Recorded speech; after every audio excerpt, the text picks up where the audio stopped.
has been offering piano lessons since 1993 and teaches piano in a very natural way. An alumni of Manhattan School of Music, Wendy creates customized lesson plans for each student and helps bring music alive. Wendy provides you a convenient location, the best value, and the most fun way to learn piano. All ages are welcome and the first lesson is always free. Have questions? Call Wendy at 201-207-5169. Are you looking for a professional logo design for your website, brand, or business? Then we are the company you are looking for. We are professional graphic designers, and with our skills, we will design a perfect, high-quality logo for you. We work with standout concepts, nice contrasts, and color balance. Please let us know your text for use in logo, web address, color of logo that you want. We will design 3 variations of your logo for you to choose from for only $99.95, with 100% refund of your $99.95 if you're not satisfied. We provide fast delivery and professional design. We also design any size web banner ad for $35. Call us at 347-674-1680. That's 347-674-1680. An operator is standing by to take your call. The Strollers present Fuddy Mears, a dark, absurdist farce about all that is imperfect and flawed in the human condition. Come see it at the Bergdorf Center for the Performing Arts on 10 Durand Road in Maplewood. Friday and Saturday performances are on March 6th, 7th, 13th, and 14th at 8 p.m., with a Sunday matinee on March 8th at 2 p.m. Visit thestrollers.org for tickets and details. Don't stay at home. Come play with the Strollers. I gotta play this. What's going on? What's going on? What's going on, Michael? What's going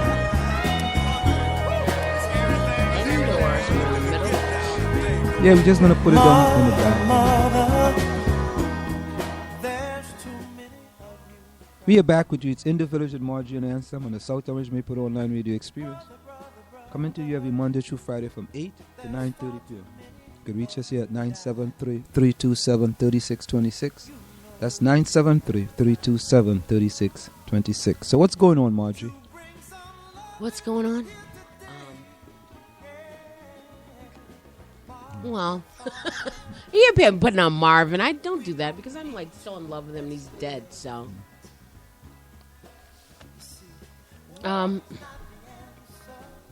What's going on? Well, here we have police chief resigns in Ferguson. Yeah. But before you go, Marjorie, here is a story about it's on Fox. Oh, your favorite channel. So you never know what Fox bring. But however, they had the president of University of Oklahoma Black Student Association, and of course, they got to find someone to say something about this video. So let's find out what this young man had to say about the video. He's the president of the Black Student Association at Oklahoma University. Trace, thank you. While that fraternity got the boot almost as soon as that video hit the web, the president of the school's Black Student Association came out almost as quickly with a call for forgiveness. That young man, Isaac Hill, joins us now. Isaac, thank you so much for being here tonight.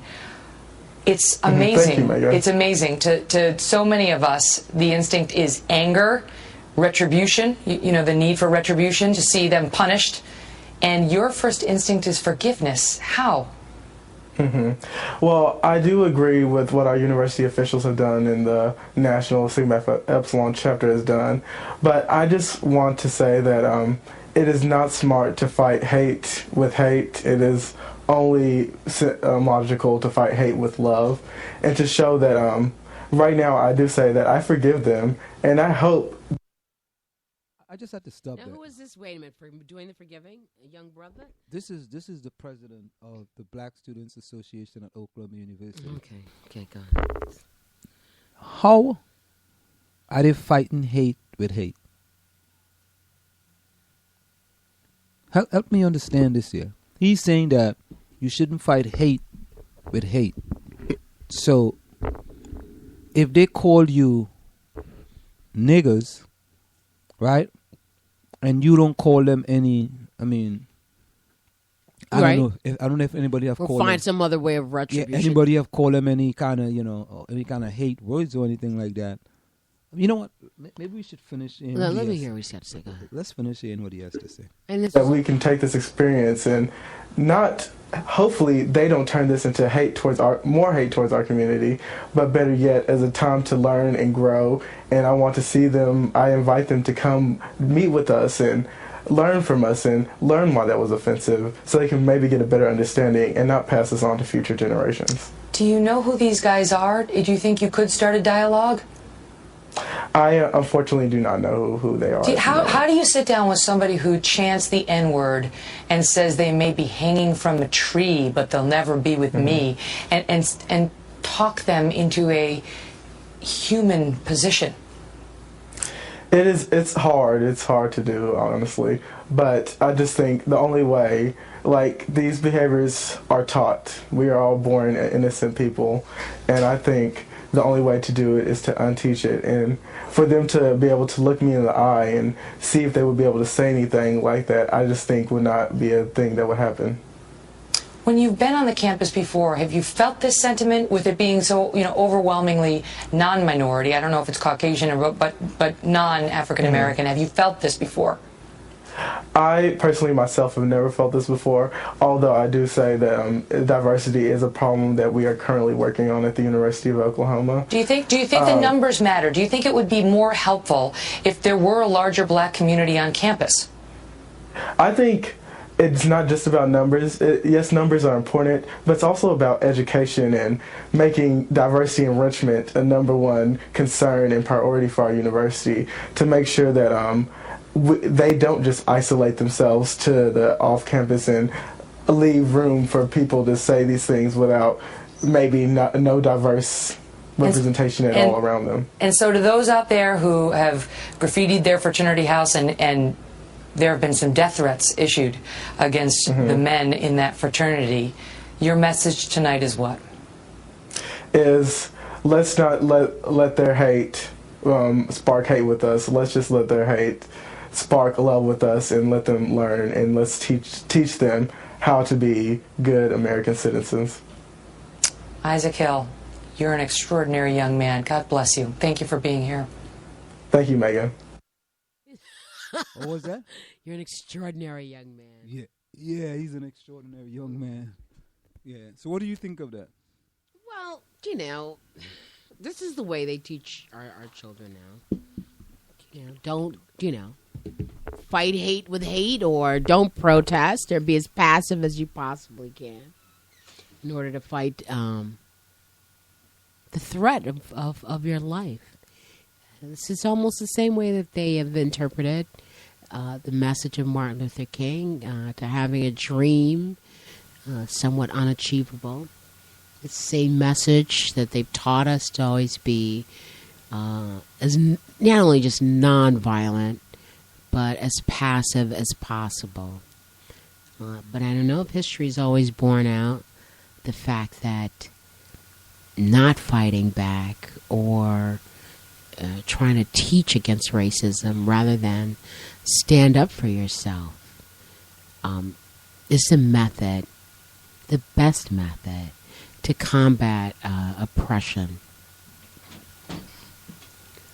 And what the best method is of combating this oppression, I don't know if it's necessarily to hold hands and dialogue, but it's also to, proclaim your rights as a citizen of the United States and to fight injustice in whatever way as possible. I think that's just what they've taught us, Then they try to teach her, don't fight, we should all talk it out, but some things can't be talked out. But there comes a point in time where is that there got to be some consequences for your actions.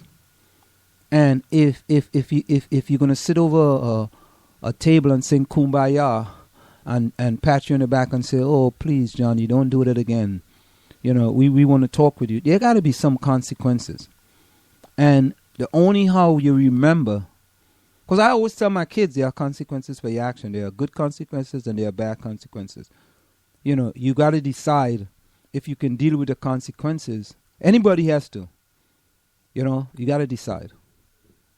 And, sometimes people don't think about the consequences before they do stuff. And sometimes they don't care about the consequences. Correct. Absolutely. Or maybe, because they have privilege, they don't assume there will be any consequences. Yeah. So, there's a check, with the president making a check on that fraternity. But if this is part of the whole process of that fraternity or part of their legacy, then, no wonder. No wonder. It's well, with that in mind, there is something here talking about Malcolm X does not get the credit he deserves.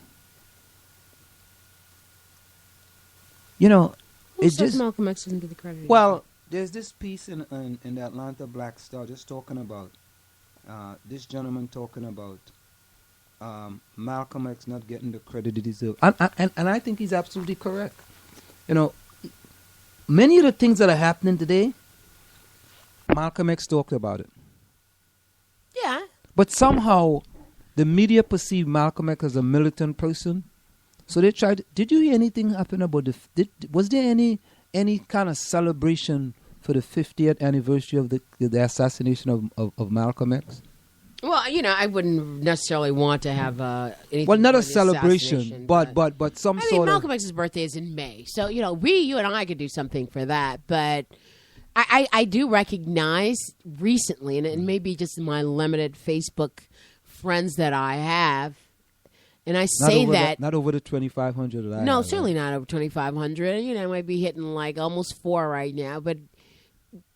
The news that you get on Facebook, you're only getting them from select people, and the people you're going to look at or not defriend or, hide this post, if I have former students in mind who've got pictures of themselves, But the information I get, it's almost everything that I would, black person this, Malcolm X that, racism this. So I get a lot of information on Malcolm X, a lot more now than I had in the past. I don't know if it's just us, in this age group, reviving his message. But he seems to be the person that everyone's talking about now. So, his message was never hidden to me. I'm looking for strength. I've been listening to that for years. So that's right, really man. Nothing, I played the field Negro and the house Negro. Why did it make me play that? Oh, I was listening to this black superintendent from some area of Missouri, I think, and he was talking about how Eric Holder is a puppet, and he's like the worst guy you can think about. I think it was on Fox. He was on Fox. So, I don't even see how you can listen to that. But you see, that is the thing. There's a quote that says you got to keep your enemies close to you. You got to listen to Fox to hear what they're saying. Sometimes I'm, see, again, just like I'm saying, Facebook now, the media is at the point. I remember, as a conscious young adult, you turn on the TV on a Sunday morning, there's nothing but white men, and every perspective was coming from the McLaughlin Report. Oh, all of that, and it was just like, really? And now it's not like that anymore. But is it not like that because, we can turn on MSNBC or Al Jazeera or BBC or, any of these other stations. So. You're so right. They just did something just recently, and we were gonna talk about it. Melissa Harris Perry. And yes. She has the most black people on her show, more than any other show on television. I believe that. Whereas that the other shows have more white people on their show more than anything else. Well, she used to be a professor at Princeton, I think. Yeah, she's a professor at Princeton. The thing is, so here she has an opening to a whole bunch of other black intellectuals. But the other thing that's been I've noticed that now, in their effort to be balanced, they'll get a right-wing black person. Yes, absolutely, absolutely. And I'm like, where did they get these people man, from? They like pull them out of the woodwork, man. My They're like, yo, no, he's not good. No, keep going. We gotta go like deep into the South. I don't know where they're finding these